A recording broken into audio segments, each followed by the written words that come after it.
sleeping till I feel your touch.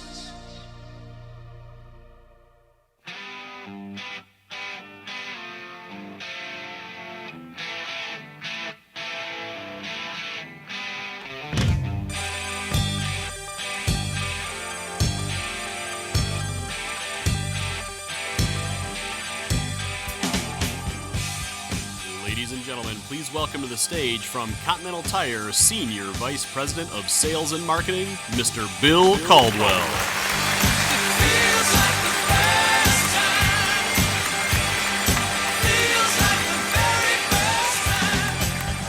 Hey, good morning, everyone.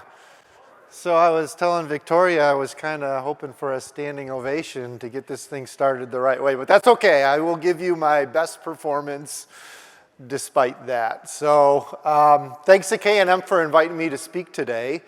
John Shadle and I were talking, I don't know, weeks ago about the current environment and this theme of electric vehicles and the trend that seems to be coming. And John was saying how much anxiety he felt from dealers about how to deal with consumers, how to deal in a tire sale for an electric vehicle, what's important, what's not.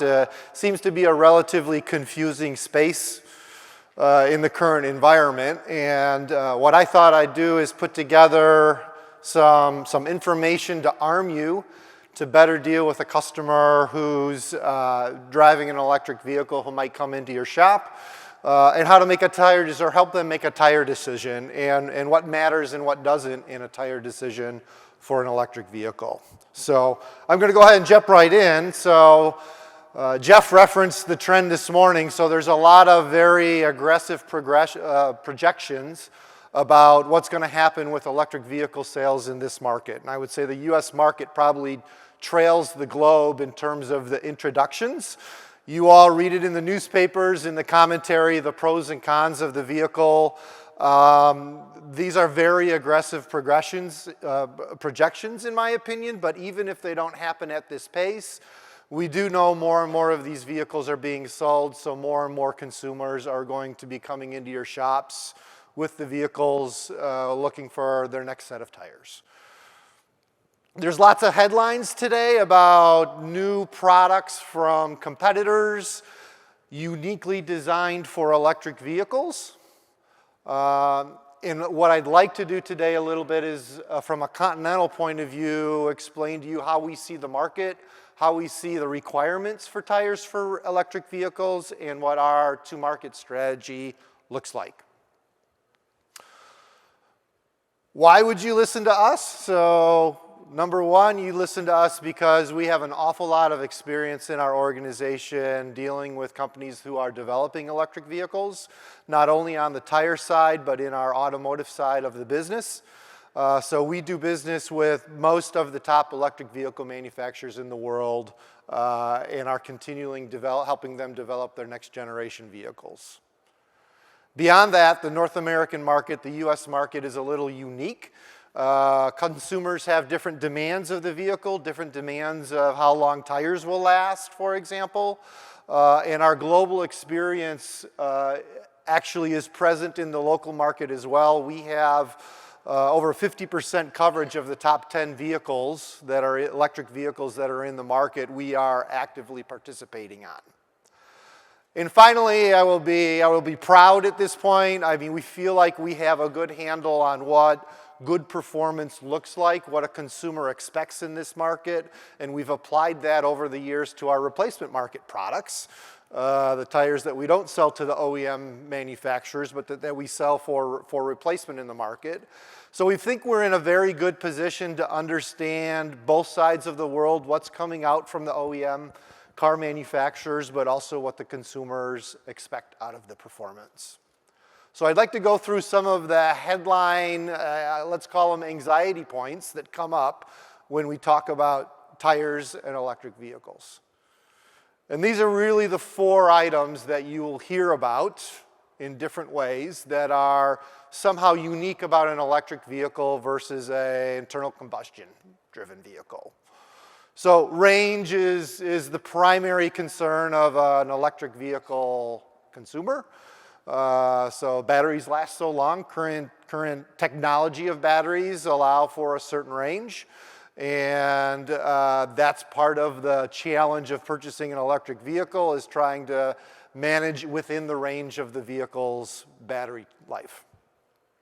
Second wear, so instant torque is what comes with having an electric drivetrain in a vehicle, and instant torque is tough on tires, and we'll talk a little bit about that and how to mitigate that challenge. Third, noise. So electric vehicles are much quieter. So noise that comes from the tires can be more noticeable in an electric vehicle than it can in an internal combustion engine vehicle, because there's no engine noise to cover it. And finally, weight. We know electric vehicles are heavier than comparable internal combustion engine vehicles.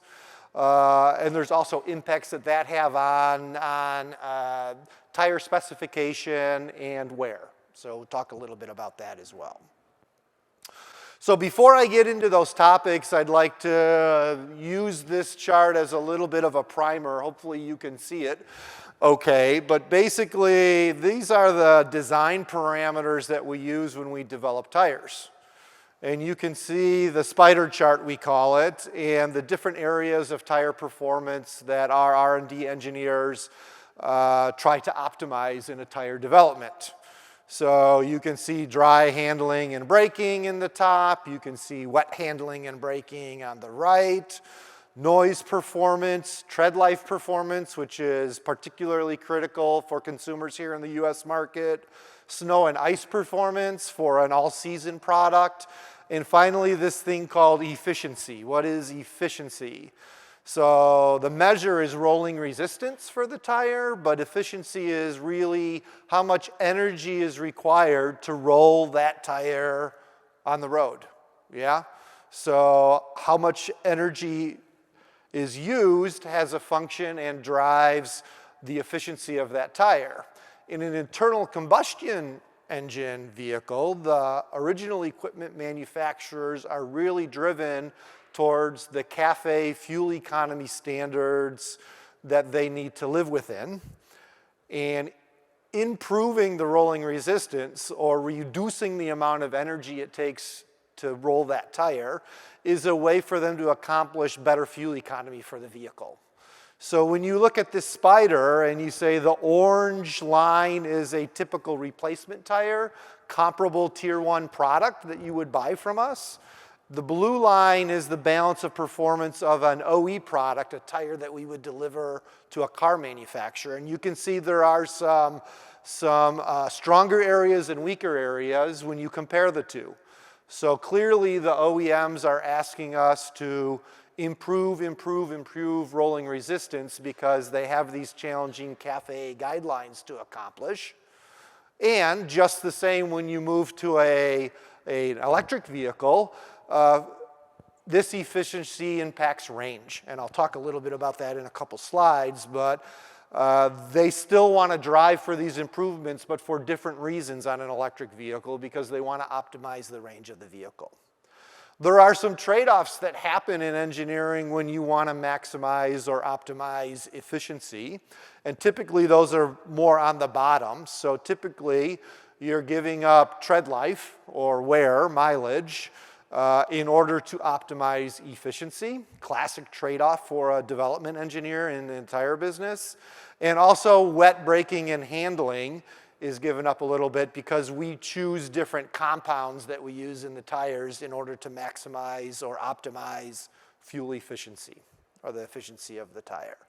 So when you have a consumer come into your store, they typically have options, or you have options for them of what you would replace the OE tire with. One option is to replace it with the OE tire that came on the vehicle, designed specifically for that vehicle to the specifications of the OEM, optimized on how they want the vehicle to perform, and basically performing around that blue circle.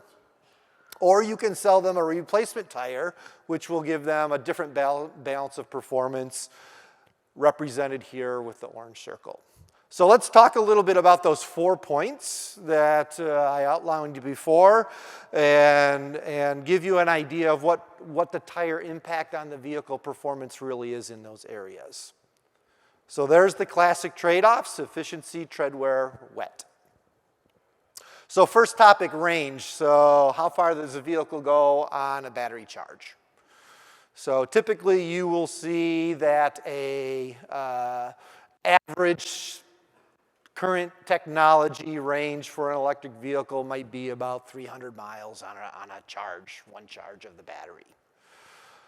If you take that same vehicle and instead of replacing with the OE tires that are basically the fuel that rolling resistance is helping accomplish that 300-mile range, and replaced it with that replacement tire that I showed you in the orange circle, our estimate is no other things different. You would lose about 10% of that range because you've given up that rolling resistance, that fuel efficiency, to gain other things.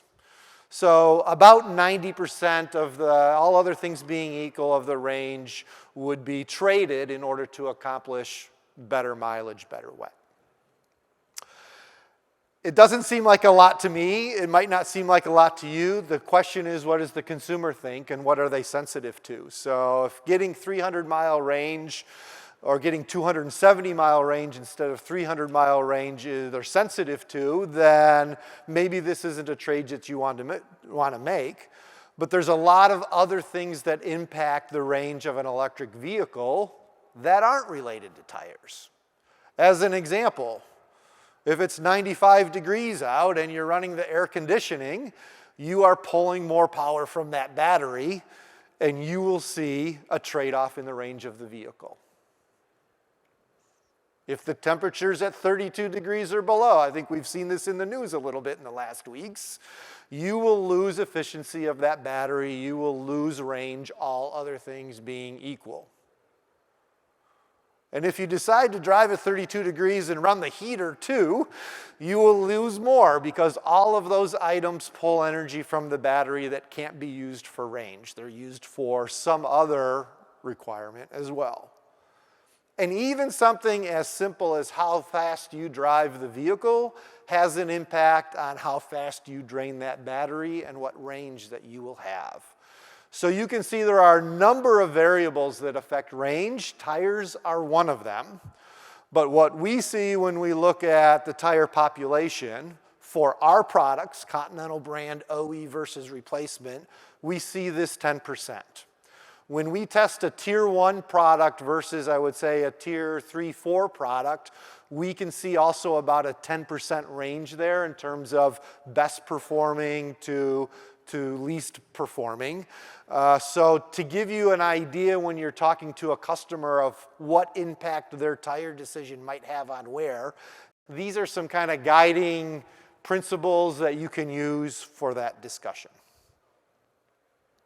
So let's talk about the next, I would say, anxiety point that might come from a customer, which is wear. So this is a primary complaint that we start to see more and more, is that electric vehicles are tough on tire wear.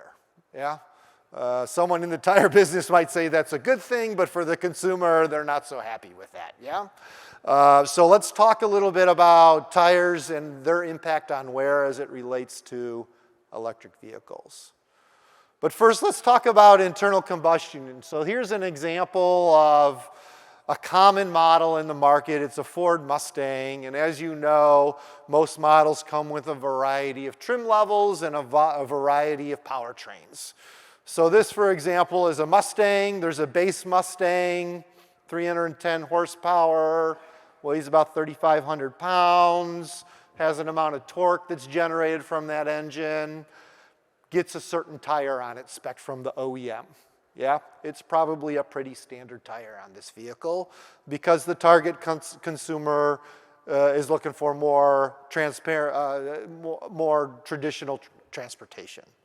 You can upgrade to a Mustang 5.0 liter V8 if you like a little bit of muscle, and you get some more horsepower, you get some more torque, and you add some more weight to that vehicle.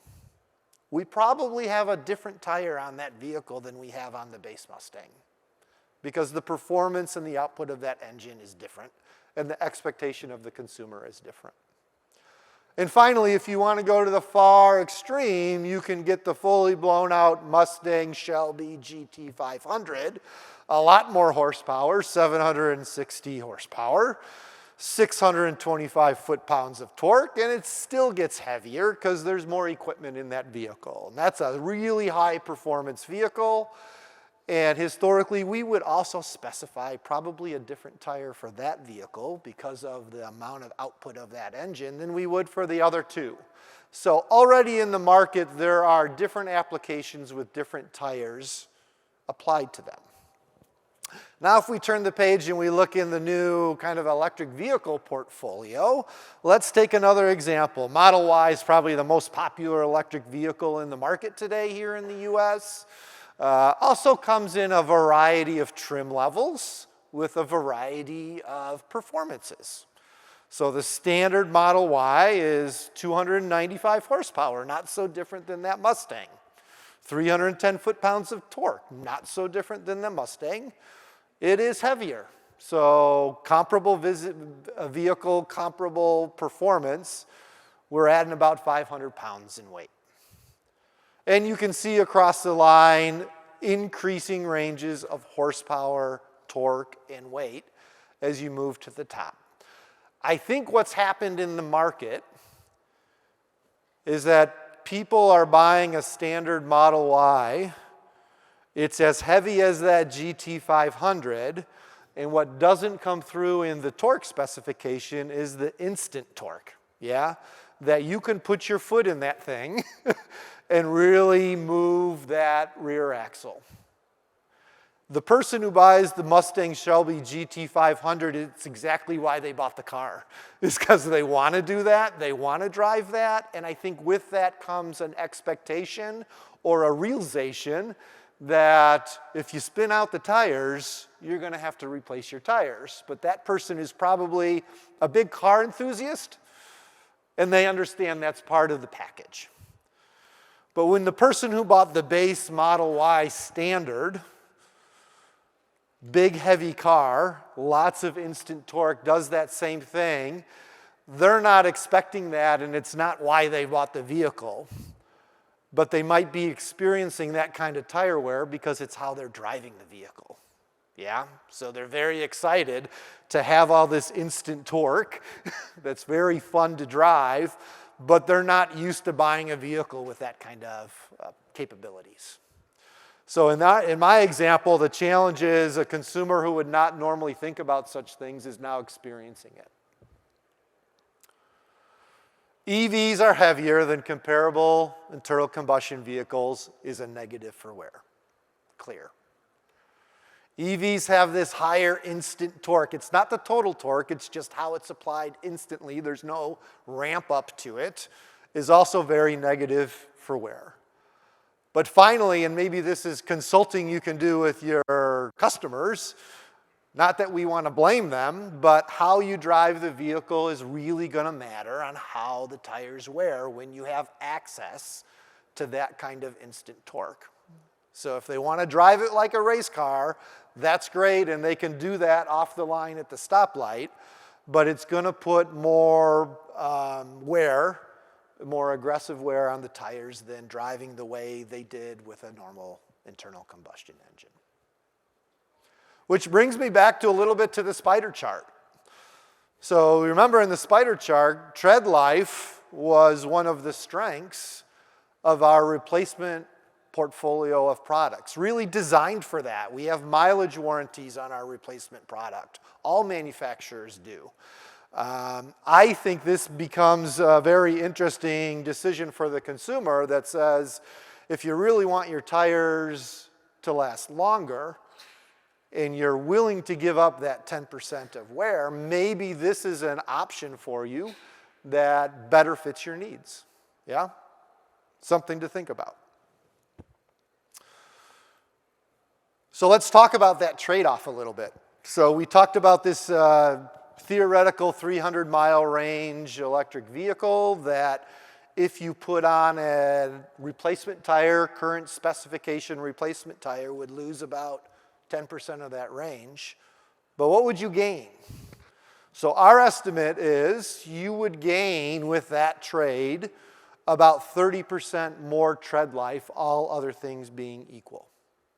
Yeah? So that would mean maybe a OE tire that was getting 50,000 miles on that vehicle would now get 65,000 miles on that vehicle. Or if someone is concerned with wet, has a safety concern, wants shorter stopping distances, that kind of trade could deliver up to a 15% reduction in wet braking stopping distance. So instead of 150 feet of stopping distance, 128 in the testing. Or some combination of those two, some blend of those two. So I think it's really important as you talk to customers and you vet what kind of product should replace their original tires, you vet what's important to them. Is range really the most important thing, and maybe in wear is less important, or the way they drive the vehicle is not impacting wear as much? Or do they want to drive it sporty and they want a tire that's going to last longer and they're willing to give up 10% in range? Then there's other products that might be a better option for them. So let's talk a little bit about noise. Also seem to be a lot of dialogue around noise and electric vehicles and tires impacts. So maybe a little primer for you from our side regarding what contributes to noise and how we try to manage noise in the development of tires. So first item, pattern noise has been around forever. So as we develop new patterns, we're always trying to optimize them to reduce noise. As a premium brand, as a premium product, we want our tires to be quiet. Whether it's an OE tire or a replacement tire, we apply the same engineering concepts, we apply the same tactics to try to minimize the pattern noise, which is the noise that occurs, that pattern hitting the road, to the lowest possible level. And you can see on the spider chart on the right, it's not a big differentiator between an OE specified tire and a replacement developed tire, because we're basically applying our learnings to both of them. It's not an R&D trade-off or a development trade-off for our team.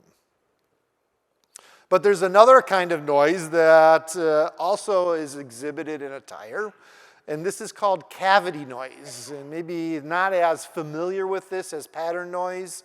So this is a noise that's generated inside the tire as the tire is hitting the road surface. So think about like a drum. When you hit it, there's the noise of the impact, but then there's the vibration that occurs after that, yeah? And so as tires have gotten bigger, the geometry, the cavity has gotten bigger. This has become a more relevant item that particularly original equipment manufacturers want to try to manage. So when they are testing the vehicle for noise, and I would say they don't test a vehicle for noise with their ears, they test a vehicle for noise with all of this sophisticated equipment on it. Yeah, so it's very fine-tuned. And they look for ways, particularly on an electric vehicle that's very quiet, to minimize some of this noise. They ask tire manufacturers to find a way to reduce this cavity noise. Which brings in this silent treatment that I think you all probably know and probably don't like so much because it's a little bit messy to handle. But basically the silent treatment is a foam insert in the internal cavity of the vehicle. It's basically adhered to the tire and it breaks up the vibrations in that cavity, which reduces the cavity noise. Yeah? So the OEMs like this because it allows them to hit their noise targets for the vehicle.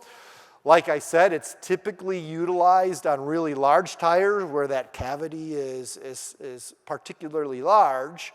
But contrary to maybe common belief, it is not necessary and unique to an electric vehicle. So the first time we did this at Continental was on a Land Rover. So they had a big new size on the Land Rover and a big cavity, and they were trying to reduce this noise, and this technology basically got introduced. But it's not a necessary technology. Yeah, it's not, every vehicle does not require this, only where there's a noise management challenge. And now some electric vehicles have come with this foam on the inside too. Some of the Teslas have it, some other vehicles have it. But it's an engineering decision and a tuning item for the OEM to get the vehicle to perform the way they would like it to be performing. But it is not a prerequisite requirement for an electric vehicle. All electric vehicles don't need this or require this. Particularly as we go forward and we start to see electric vehicles are smaller and smaller, you see more traditional vehicles. The Chevy Bolt is an electric vehicle that's been in the market for some years.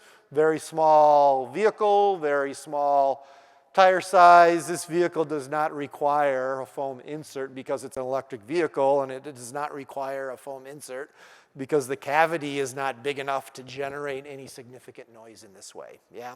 So I would advise you in the discussion about this treatment in electric vehicles, it's a very specific application for certain size tires on certain vehicles. It is not going to make a big impact on a Chevy Bolt to reduce noise to add this in. Okay, so that's a little bit of noise. Next up, let's finally wrap up with weight. So I think you all know normal weight nomenclature on the sidewall. The load carrying index is really critical, that we're not putting tires on a vehicle that don't meet the minimum load carrying capability that's on the placard. This doesn't change with electric vehicles. You don't need to think about, do I need to propose a different tire to carry the weight for an electric vehicle? They'll have a placard. They'll tell you the size that is required. So there's no additional calculations required as a tire dealer to replace tires on an electric vehicle other than to follow what's on the placard. Yeah, same as with an internal combustion engine. What is changing a little bit is what types of sizes might come on an electric vehicle because of this extra 500 pounds of weight that we talked about. So, for example, what we start to see from the OEMs is an increasing usage of the extra load designation for tires on electric vehicles. When you think of the manufacturer's strategies, I think what's going to happen going forward is they're going to have a vehicle platform. Let's take that Mustang as an example. And they're going to have an internal combustion version of it. They're going to have a hybrid version of it. And they're going to have a battery electric version of it. The vehicle's going to look the same, but inside the powertrain is going to be different. The weight of the vehicle is going to be different. And the well that the wheel and tire package needs to fit in is going to be the same in all of them. So what you might see is that base Mustang internal combustion can have a size that covers the weight of that vehicle, but you might see an extra load add-on size for the heavier vehicles in the same dimensions, if that makes sense. The other thing that we're seeing more on the SUV and light truck size is an increased usage of LT metric designations that have a higher load carrying capability for the same size. So same thing, you might see a Ford F-150 internal combustion vehicle with a normal P metric size on it, and you might see the battery electric version of that have the exact same size, but it will be an LT metric, yeah, in order to carry the extra load.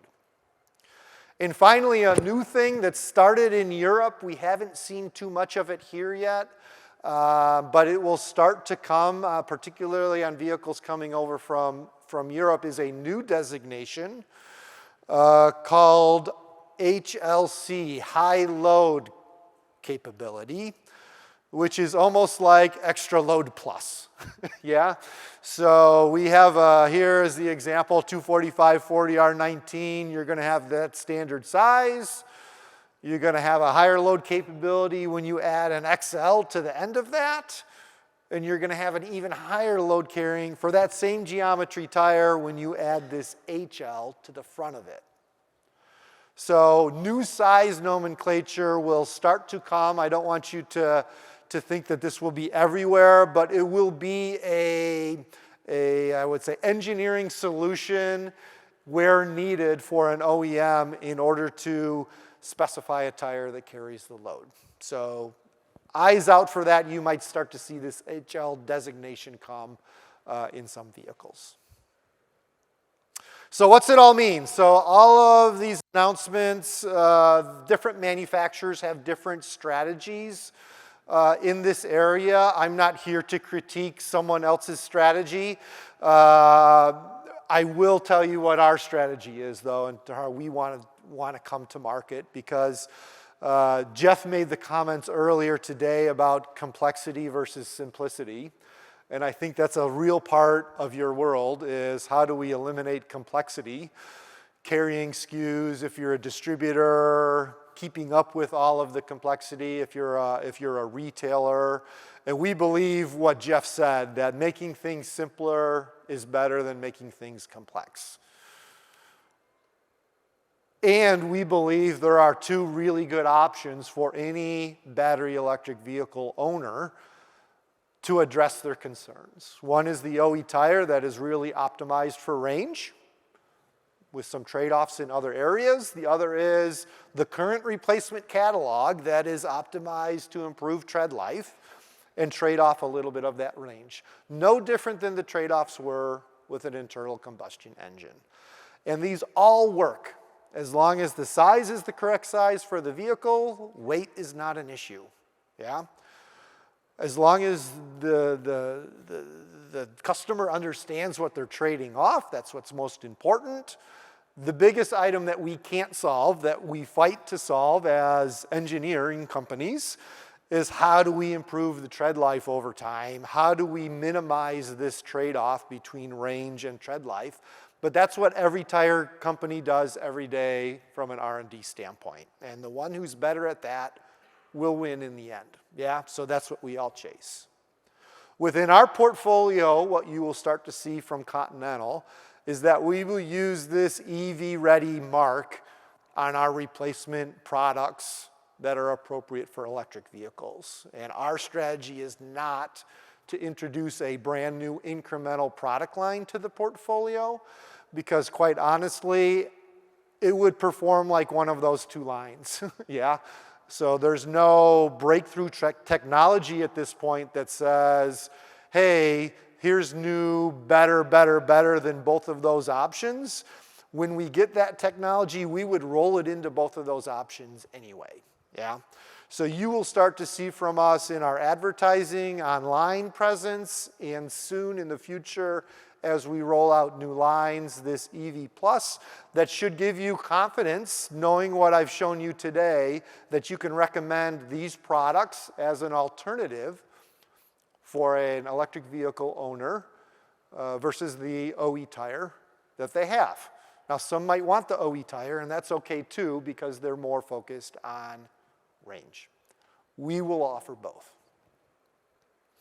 And with that, I hope that's helpful for you.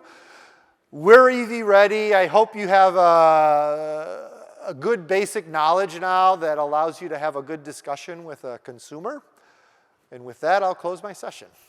Thank you. I guess I should give you, yeah, thank you.